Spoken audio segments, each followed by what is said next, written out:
직감이라고 하는 걸 믿으세요? 직감. 내 직감에 그 인간 날 미워하는 게 틀림이 없어. 사람이라는 게 촉이라는 게 있잖아. 뭔가 꼭 집어 말할 수는 없지만 느낌이 안 좋아. 혹시 여러분 그렇게 인간관계 해보신 적 있나요? 그런데 그렇게 직감이 잘 맞아서, 직감이 대단해서 주식 투자했다가 휴지 조각되고 그럽니까? 물론 그 존 맥스웰의 리더십이라고 하는 책을 보면 직감의 법칙이라는 게 있습니다. 직감의 법칙. 성경에도 보면 이걸 마냥 부정하지는 않아요.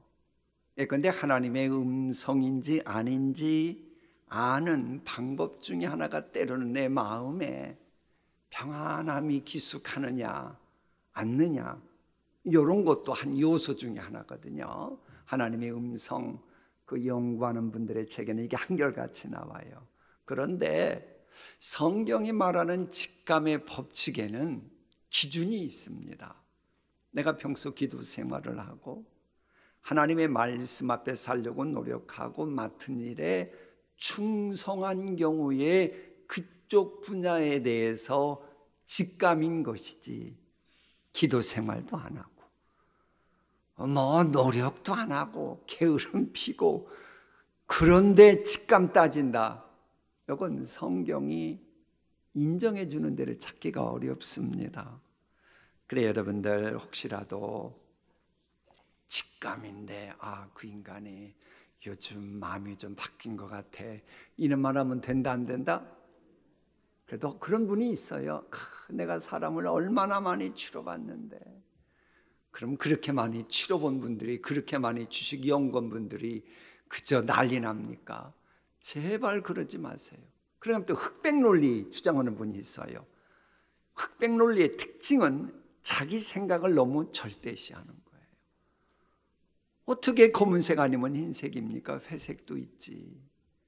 그런데 흑백 논리 주장하면 자기 생각이 안 맞으면 저건 무조건 틀린 거예요. 참 무섭습니다. 그런데 이렇게 느낌을 말하고 흑백 논리에 서서 똘똘 뭉쳐갖고 사람 괴롭히는 인간이 오늘 우리가 읽게 될 욥기 11장에 나오는 소발이라고 하는 사람입니다. 소발, 개발이 아니고 소발. 근데 이제 소발이 하는 말이 마냥 틀린 건 아니에요.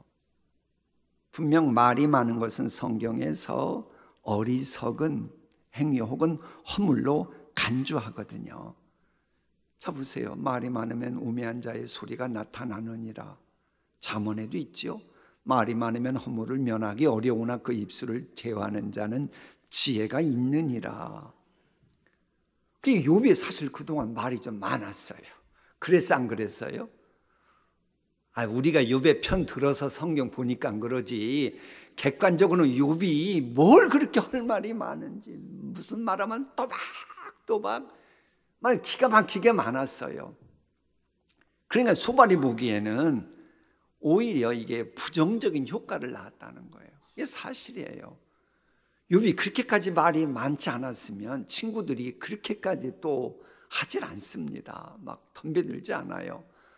근데 말이 많으니까 그런 일이 벌어지는 겁니다. 그래서 소발은 욥이 너는 경건치 못하다고, 입에 채갈 물리지 못했다, 이제 그런 식으로 말하면서 소발은 하나님의 지혜는 깊숙이 감추어져 있기 때문에 인간의 능력과 둔한 생각으로 어떻게 다 알 수 없다. 그런데 너는 왜 이렇게 말이 많냐? 사실 사도 바울도 저 말했어요. 깊도다 하나님의 지혜와 지식의 풍성하며 그의 판단은 헤아리지 못할 것이며 그의 길은 찾지 못할 것이로다. 저렇게 말하니까 이 소발의 말이 무조건 틀린 것은 아닙니다. 그러면서 소발은 욥이 네가 겪고 있는 고난의 이면에는 너도 알지 못하는 죄가 있어서 그런 거야. 그러는 거예요. 사실 우리에게는 우리가 알지 못하는 죄가 있어요, 없어요? 있어요. 하나님만이 아시는 죄가 있습니다. 그래 오거스틴이 한 말이 뭐예요? 오거스틴이 나중에 철들고 신앙생활 많이 해본 다음에 나는 선하다고 했던 것조차도 거기에 악이 있음을 깨달았구나 그러잖아요. 그래서 우리 인간은 별로 자랑할 게 없어요. 하나님 앞에서 어떻게 자랑하겠어요? 그러니까 사실 소발이 너 네가 알지 못하는 죄 하나님이 아시고 봐줘서 그 정도야 라고 말하는 겁니다. 분명 소발의 말대로 범사에 담긴 하나님의 섭리를 우리 인간은 제대로 알 수가 없어요. 어떻게 우리 인간이 감히 하나님의 섭리, 하나님의 경륜 모든 걸 제어할 수 있겠어요?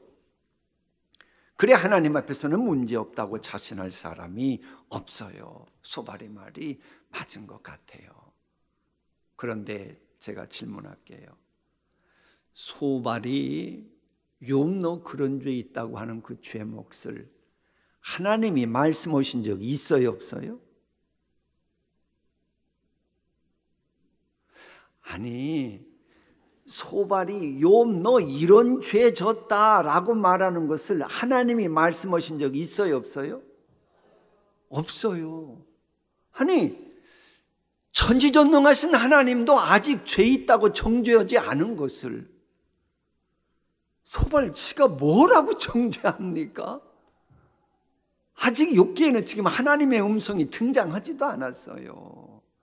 이게 지금 문제인 겁니다. 여러분 잊지 마세요. 아니 하나님도 정죄하지 않은 것을 막 내가 먼저 정죄하려고 그러면 이게 바로 하나님 앞에 죄악인 겁니다. 근데 소발은 막 하나님이 정죄했다고 그런 식으로 막 열변토하고 있는 거예요.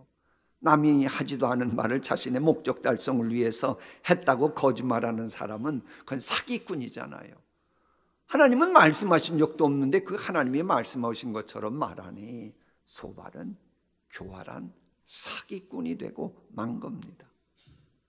그리고 욥이 말이 많았던 거 사실이긴 합니다만은 소발이 친구라면 아이고 욥 저 친구 봐라 말이 많네 말이 많아 아무리 힘들고 어려워도 그렇지 하게 육체적으로 저렇게 고통이 있고 가정적으로 고통이 있고 경제적으로 사회적으로 문제가 많으니 이제 보니 제정신이 아니네.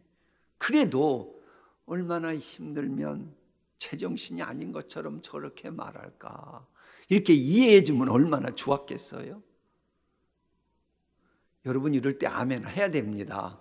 남이 가끔가다 정신 나간 소리 해도 얼마나 지금 정서적으로 힘이 들고 어려우면 저런 정신 나간 소리를 할까. 이게 교회 아닙니까? 아니 교회가 막 그대로 막 단도직입적으로 들어가야 되는 겁니까? 아니죠. 그 이면까지 봐요. 우리 500년 멘토링의 정신이 뭐예요? 과학적 접근 방법이 아니고 사랑의 종합적인 접근 방법이어야 된다라고 하는 거지요. 이게 말 실수하면 오죽하면 실수할까 하고 충고기도부터 해주고 그리고 너무 문제가 있으면 그런데 이건 뭐다고 말을 해야지. 근데 주변에 보면 누가 좀 무슨 실수하면 실수한 건 맞아요. 실수 안 했다는 얘기고 실수했다 그러면 막 나쁜 말 막 해대고 그러는 사람이 있어요, 없어요? 여러분 주변에는 없겠죠? 우리 통신교회는 없을 거예요. 그러면서 마치 저 사람이 실수하기라도 바라는 것처럼 기회는 이때다 싶어가지고 막 말하는 사람. 실수한 게 잘했다는 건 아니지만 실수한 걸 보고 때를 기다렸던 듯 막 나쁜 말하는 소발 같은 인간은 더 죄질이 나쁜 인간인 겁니다. 그래 그런 사람이 없는 교회 되게 해달라고 우리 중보기도 해야 돼요. 자 다음 욥기 21장 후반부는 소발이 회개에 따르는 복을 설명하면서 막 욥을 향해 회개하도록 강력하게 촉구하는 내용입니다. 그래서 막 회개하는 자에게 주시는 복의 내용이 진짜 아름다워요. 그건 여러분들이 그 말씀 보고 활용하면 정말로 그 은혜가 여러분에게 임합니다. 자, 회개하라고 말한다. 소발이 문제가 있어요, 없어요? 아니, 소발이 욥 보고 회개하라고 한다. 문제가 있어요, 없어요? 뭐가 문제 있는데요? 자 보세요. 세례 요한도 회개하라라고 외쳤어요. 회개하지 않으면 도끼가 나무 그 밑둥이를 찍어댄다라고 말했어요. 그게 문제 없어요. 근데 지금 전체 상황은 뭐예요? 욥을 죄인으로 정죄해놓고 말하니 문제인 거예요. 아니 아직까지 욥의 죄가 무언지 드러난 게 없잖아요. 근데 회개하래요. 아니 여러분 잘못도 안 했는데 대뜸 와가지고 김 집사 회개 왜 회개하지 않아가지고 이런 일이 벌어지는 건데 하면 기분이 좋아요 나빠요? 나쁘잖아요. 그럼 욥도 기분이 나쁜 거예요. 욥이 기분 나쁘니까 이제 어떻게 하겠어요? 사람 대화할 때 가는 말이 고와야 뭐하다? 오는 말도 곱다. 어쩜 그렇게 잘하셔요? 그게 욥기 12장입니다. 욥기 12장 말씀 한번 볼까요? 이제 욥이 하는 얘기입니다. 아유 너희만 참으로 백성이구나. 너희가 죽으면 지혜도 죽겠는데 그러면서 하는 말이 나도 너희같이 생각은 있어. 너희만 못하지 않아. 그거 누가 모르겠어. 너희들만 왜 아는 차에 하면서 이제 욥도 이제 삐딱하게 노골적으로 하는 거예요. 따라합시다. 가는 말이 고와야 오는 말도 곱다. 여러분 말 좀 턱스럽게 하세요. 왜 아멘들 안 해요? 좀 턱스러워야지. 뭘 그렇게 말 함부로 해요? 그럼 그 얘기 다 하나님은 듣고 계십니다. 그럼 여러분에게도 똑같이 그런 비난받을 때가 옵니다. 하나님은 시퍼렇게 살아계신 왜 이렇게 말을 함부로 해요? 알지도 못하면서 말 함부로 하면 이런 일이 벌어지는 겁니다. 그러니까 진굴한 작자들이 욥 자신의 입장에서 욥의 고난을 이해하려고 하기보다는 오히려 자신들의 논리를 자랑하고 절대시하면서 마치 본인들이 하나님인 것처럼 자신을 정죄하고 몰아세우니까 욥도 이제 비난하기 시작한 거예요.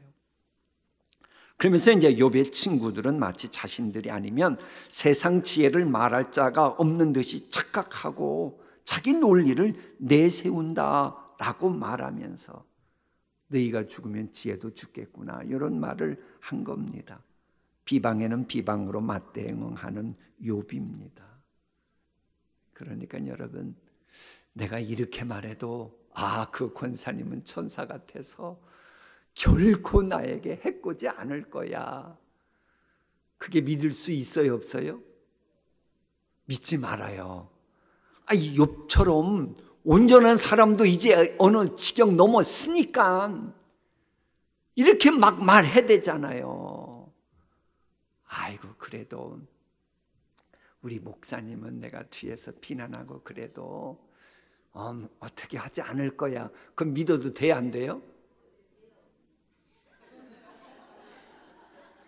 관두어요 관두어. 자 그런데 우리 잊지 말아야 돼요. 자신이 상대방보다 지혜롭다고 생각하고 함부로 말하는 거만한 자세는 지혜는 아닙니다. 수발과 그의 친구들이 나름대로 똑똑하다고 하면서 잘난 체한 거거든요. 그런데 여러분 아시죠? 세상에서 잘난 체하는 사람만큼 못난 사람 없고 세상에서 똑똑한 체 하는 사람만큼 멍청한 사람은 없다는 말이 있는 거예요. 여러분 어떻게 생각하세요? 내 외모가 아주 받쳐준다. 우리 셀라는 다 외모가 받쳐져요. 그게 외모 아니면 아마 셀라는 못 들어가는 것 같아요. 그렇다 그래가지고 내 외모 가지고 다른 사람의 외모를 말하는 건 나중에 보세요. 얼굴 못 들고 살게끔 하나님이 만드시면 어떡하려고 그래요? 이제부터 서로 보면 미인이라고 그러세요. 알았죠? 그리고 가끔 가다가 좀 말이 좀 둔하고 그래도 좀 어눌하다고 함부로 말하면 돼야 안 돼요? 근데 어눌한 건 사실에 그걸 뭐라고 말해야 돼요? 아주 지혜롭다고 말을 참 아낀다고 수녀들도 말 한마디 하려고 그러면 혓바닥을 3번 때로는 7번 굴리라 그러는데 아주 지혜롭다고 이렇게 덕스럽게 말할 수 있길 바랍니다. 무엇보다도 하나님께서는 그렇게 거만한 자를 심판하십니다. 그래서 우리 조심해야 돼요. 그래 이런 상황에서 욥기 12장은 어려움을 당한 사람과의 상담은 이제 상담하게 나와요. 어떻게 진행되어야 하는지를 알려줍니다. 보세요.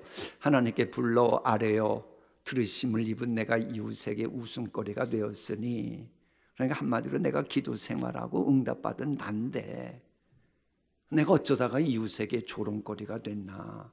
그러면서 이제 의롭고 온전한 자가 조롱거리가 되었구나 하면서는 말이, 평안한 자의 마음은 재앙을 멸시하나 재앙이 실족하는 자를 기다리는구나. 그게 한마디로 고통을 당해보지 않은 너희가 불행한 내 처지를 비웃고 있다. 너희는 상담한답시고 위로한답시고 지금 막 고통스럽게 넘어지려고 하는 나를 막 떠밀고 있구나. 이렇게 새번역 성경은 번역해 놓습니다. 이걸 보면 여러분, 상담하기 중요한 메시지가 있습니다. 상담하는 사람은요, 내 말을 많이 하는 게 아닙니다. 상대방의 말을 많이 들어야 돼요. 무슨 말인가 아시겠어요? 상대방의 말을 많이 듣다 보면 본인 스스로가 해답을 찾기도 하고 내가 어떻게 해야 될지 알려줄 수가 있는 거예요. 그래서 우선 많이 듣고 또 그런 것만큼 나도 이제 많이 알아야 됩니다. 그리고 우리나라 유명한 그 상담자가 누구 있죠? 예? 오은영 씨? 예, 오은영 씨. 저도 그때 이제 자주는 못 봤는데 한 몇 달 전에 봤는데요. 똑똑하더라고요, 사람이. 근데 계속되는 거 보니까 똑똑하기 맞는 것 같아요. 근데 사실 만일 본문도 그렇습니다. 만일 욥의 친구들이 욥이 고통스러워서 하는 말을 많이 들어줬더라면 지금 욥과 친구들과의 갈등의 골이 깊어졌을까요? 그러진 않았을 겁니다. 그러니까 우리 교회는 오병여 멘토링이 기본에 깔린 그런 교회니까 늘 상대방이 하는 말을 잘 들어주는 이제 그런 게 몸에 배워야 합니다. 그래서 우리 교회는 좀 할 수만 있으면 내 말보다는 상대방의 말을 많이 들어주는 그런 교인들이 많아지게 하옵소서. 이 기도를 해야 돼요. 자, 그리고 끝으로 욥기 12장에는 욥의 변론 가운데 삼라만상을 등장시키면서 하나님의 계시를 가르칩니다. 이제 모든 짐승에게 물어보라, 그것들이 내게 가르치리라. 공중의 새에게 물어보라, 그것들이 또한 내게 말하리라. 땅에게 말하라, 내게 가르치리라. 바다의 고기도 내게 설명하리라.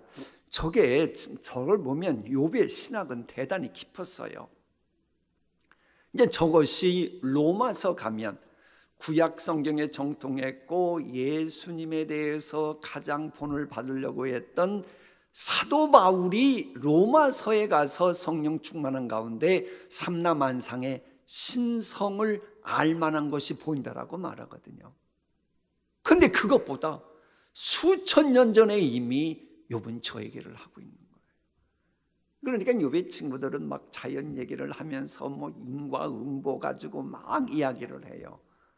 그런데 욥은 그 고통 중인데도 자연 세계에 있는 인과응보 범주에는 한계가 있어. 하나님의 또 다른 지혜 같은 게 있어. 그걸 알아야지 요 논리를 펴고 있는 겁니다. 그러니까 욥은 참 욥기 보면 보통 인물 아니에요. 신학적으로도 엄청난 인물입니다. 그러면서 이제 욥은 세상에서 활개치고 왕성한 활동을 하는 인간들 보면 악인과 불의한 자들이 너무 많지 않냐. 그러니 자연적인 세계의 근간 인과응보의 논리에는 한계성이 있어. 이걸 말하면서 이제 하나님의 절대 주권에 대한 확신을 피력하면서 아무리 고통스럽고 힘이 들어도 본인은 하나님을 의지하는 그 모습을 보여주면서 욥기 12장은 끝납니다. 자, 이제 욥기 11장 12장 말씀 읽으시겠습니다.